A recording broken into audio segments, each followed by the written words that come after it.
না, গোপাল পুজোতে ওগুলো করতে হয়। বলে কী সব ভাজাভুজি করেছে, এটা খিচুড়ি তো, খিচুড়ি, আলুর দম, 3-4 রকমের ভাজা করেছে, একদম পটল ভাজা, ঢেঁড়স ভাজা, বেগুন ভাজা, তালের বড়া, নারকেল নাড়ু, সুজি, ফল প্রসাদ, লুচি, খাও সব রকম খাও অল্প অল্প করে।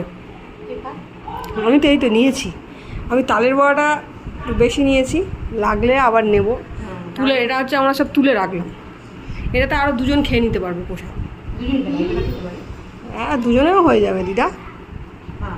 একটুখানি লুচি আলুর দম খাই, তেল দিয়েই শুরু করি। হ্যাঁ, বৌদি সে কোথায় গেল? মিমির সাথে খেলছে।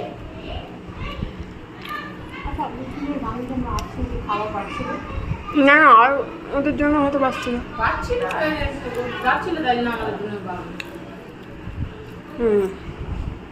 আর আমি কোথাও বলছিলাম, কাকা শুনতে পাচ্ছি না, বলছিলাম ইয়ে কোথায়, তোমার হচ্ছে কনিং বেল কোথায়?